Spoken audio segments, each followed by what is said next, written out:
In the scorching sun of the Maldives, a man sipped his cocktail by the beach, calm, confident, untouchable. But what he didn't know was that hundreds of miles away, a U.S. Secret Service team was tracking his every move. Within hours, paradise would become a prison. This wasn't just any man. He was the ghost behind one of the largest credit card theft rings in history. Billions of digital footprints led to him. His name? Unknown to most. But to the cyber underworld, he was a legend. NCUX. This is the unbelievable, shocking, and suspense-filled story of Roman Seleznev. Origins of a Shadow Roman. Valeryevich Seleznev was born on July 23, 1984, in the distant Russian port city of Vladivostok. His father, Valery Seleznev, would eventually rise to power as a Russian lawmaker. But Roman? He chose a different path.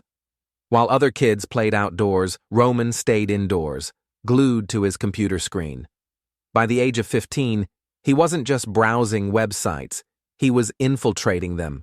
It started with simple games and code cracking. But the internet was a vast ocean, and Roman was learning to swim with sharks. He began using the alias NCUX on underground forums. By 18, he was deep into the dark net, selling stolen credit card data. He was quiet, invisible, but dangerously effective. He didn't brag.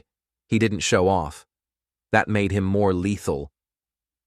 In a country where many skilled hackers operated with unofficial blessings, Roman's activities flew under the radar.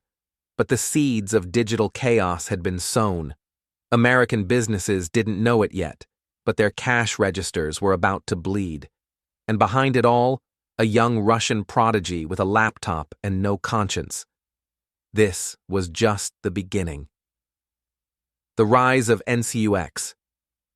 By 2003, Roman Seleznev had evolved from a curious teenager to a digital predator. Operating in anonymity, he launched one of his earliest major schemes, targeting weak remote desktop protocols, RDPs. These gateways, often protected by nothing more than a generic password, were entry points to business networks. Roman slipped in quietly, undetected, and began planting custom-made malware. His goal? Credit card data. Every swipe at a compromised cash register echoed back to him.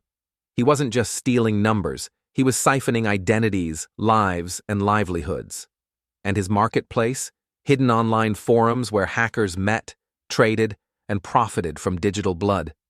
Using automated platforms, he sold dumps, bundles of credit card information, to buyers around the world. Transactions were fast, encrypted, and untraceable. His operation soon became a global enterprise, with thousands of victims spanning continents. He wasn't alone. Roman began working with larger networks like Carder.su, becoming a key figure in one of the world's most notorious cybercrime syndicates. Behind a screen, Seleznev was untouchable.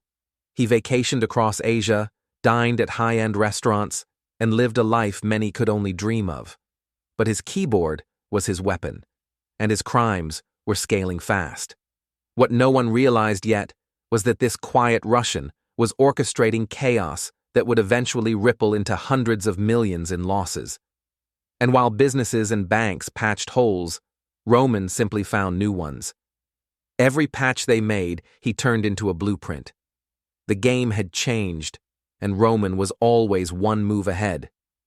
Digital plague on American soil. Between 2008 and 2013, a digital plague swept through the United States, and Roman Seleznev was at the center of it. He focused on small and mid-sized businesses, pizza shops, cafes, retail stores, places with poor cybersecurity and vulnerable point-of-sale (POS) systems. They were low-hanging fruit, and Roman feasted. Using his custom POS malware, he infected these systems remotely. Every transaction was a harvest. As credit card numbers flowed in, he stored them, organized them, and uploaded them to his black market sites. One such platform, hosted on secret servers, offered buyers real-time access to fresh card dumps. It was a shopping mall for criminals, thousands of Americans became victims overnight. Debit cards drained, credit scores wrecked, lives shattered. Yet Roman remained a ghost, never seen, never heard, only felt. Behind the scenes, U.S. law enforcement agencies were scrambling. The Secret Service, FBI, and cybersecurity firms began mapping patterns, tracing the stolen data, and hunting for the digital fingerprints left behind. They were closing in, slowly. Meanwhile, Roman's profits exploded. He bought luxury cars, vacationed at beach resorts, and flaunted his wealth in private circles. His arrogance grew. So did his mistakes. He made one error, just one, that would begin to unravel everything. He reused part of his code. That tiny string of familiarity became a glowing trail. Investigators seized on it. The man they called NCUX had drawn first blood in a war the U.S. hadn't even known it was fighting. But now, they were fighting back. And Roman Seleznev had just stepped into the crosshairs. Code cracked, trap set. Roman's digital empire began to wobble the moment his reused malware code lit up forensic systems. U.S. investigators were no longer in the dark. They had a thread, and they started pulling. One by one, small clues led to bigger breakthroughs. An IP address here, a username there, emails buried in deep web caches, and then a jackpot. Authorities identified a server hosting over 1.7 million stolen credit card numbers. Its administrator? The digital fingerprints all pointed to one man, NCUX. But now they had a real name, Roman Seleznev. They traced him to exotic locations, Thailand, Dubai, Malaysia, but Roman was slippery. He used burner phones, VPNs, fake identities. Every time they closed in, he vanished like smoke, until 2014. Roman booked a luxury vacation in the Maldives. He was relaxed, unaware, but the U.S. Secret Service was watching. In a move more like a spy thriller than law enforcement, they coordinated with local contacts and waited for the perfect moment. On July 5, 2014, as Roman walked through the Malé airport, agents surrounded him. No time to run. No exit. In minutes, his encrypted laptop was seized. On it, evidence of years of cyber devastation. He was secretly flown to Guam, then to Seattle. Russia, furious, accused the U.S. of kidnapping their citizen. But Washington stood firm. The world's most elusive cybercriminal had finally been captured. But Roman's war wasn't over. It was just entering a new battlefield, the courtroom. The global manhunt begins. For years, Roman Seleznev slipped through digital cracks like vapor. But by 2011, the U.S. Secret Service had marked him as one of the most elusive and dangerous cybercriminals on Earth. While Roman lounged in luxury across Southeast Asia, American intelligence built an airtight case. Investigators traced his hacks from U.S. businesses back to Eastern Europe, tracking online aliases, chat logs, money trails, and IP addresses bouncing through global proxies. Still, Roman remained untouchable. Russia refused to extradite him. He knew it, flaunted it, even taunted authorities. But the net was quietly closing. In 2014, Roman traveled to the Maldives for a romantic vacation. Palm trees swayed, the sun sparkled on turquoise water. But what he didn't know was that American agents working in secret with local authorities had tracked his every move. The Maldives had no extradition treaty with the U.S., but it didn't matter. The plan was already in motion. A sudden ambush at the airport turned Roman's sunny getaway into a high-stakes abduction. He was taken without warning, blindfolded, and put on a private jet. Destination: Guam, a U.S. territory where jurisdiction would no longer be a problem. Russia exploded in outrage. They called it a kidnapping, a violation of international law. Roman's father, Valery Seleznev, a powerful Russian lawmaker, claimed his son was a pawn in a political war. But to U.S. officials, it wasn't politics. It was justice.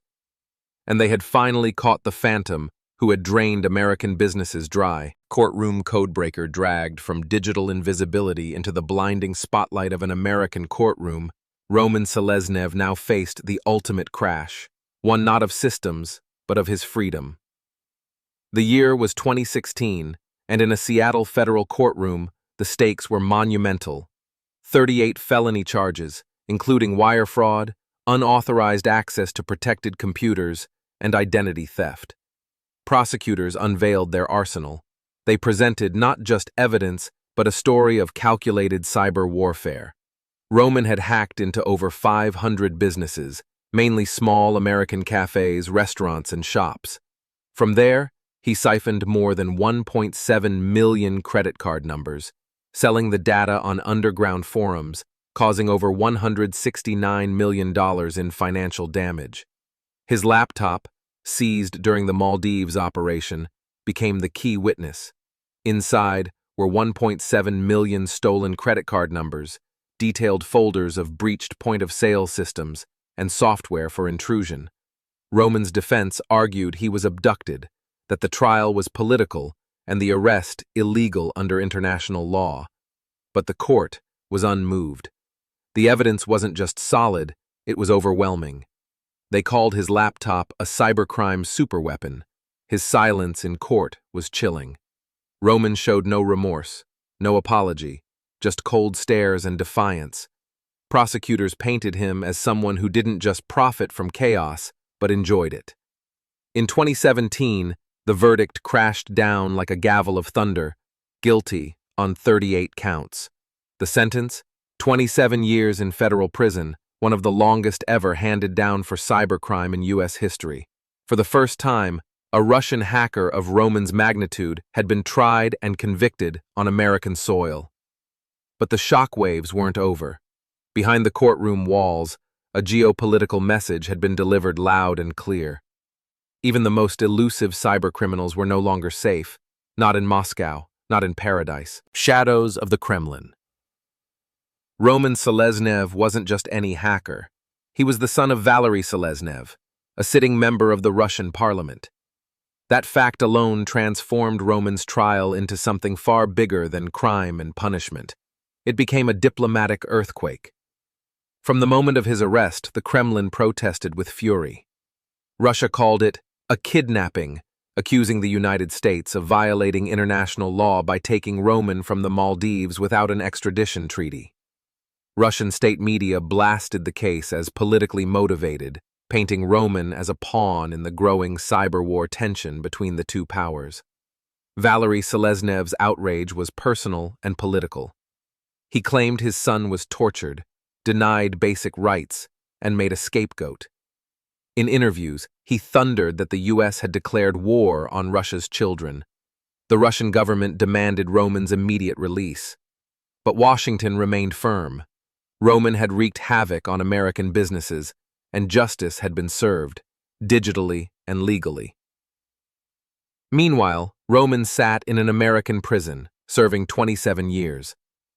But even there, the war wasn't over. In 2020, a mysterious twist emerged. The U.S. quietly traded Roman Seleznev, yes, traded, in exchange for an American hostage held in Russia, Trevor Reed. Just like that, Roman went from inmate to political token, reinforcing suspicions that he wasn't merely a cyber criminal, but a valuable Kremlin asset. Back in Russia, Roman was welcomed not with punishment, but silence. No interviews, no apologies, no further arrests. He vanished behind the Iron Curtain of state protection. Was he working for the government all along? Or was he simply a gifted hacker who got caught in a Cold War 2.0? No one truly knows. But one thing is certain, Roman Seleznev's story wasn't just about cybercrime. It was about power, secrets, and a digital battlefield where keyboards replaced bullets, and where some ghosts still move in the shadows of the Kremlin. Roman Seleznev's story isn't just about stolen credit cards or digital heists. It's about the invisible war waged in cyberspace, where the battleground has no borders and the weapons are lines of malicious code. He wasn't just a hacker, he was a ghost in the system, a phantom who disrupted economies, tormented lives, and danced on the edge of global diplomacy. Even after his conviction, his return to Russia via a quiet prisoner swap left behind a trail of mystery. Was he a pawn, a patriot, or simply a criminal who played too close to the flame? One thing is certain: Roman Seleznev cracked the world's vaults wide open without ever drawing a gun, just a keyboard and a dark motive. And while justice may have caught up to him, the web he spun still lingers in the shadows, whispering of a digital empire once ruled in silence. The case may be closed, but criminology never sleeps. Like and subscribe join Criminology and step deeper into the dark with us.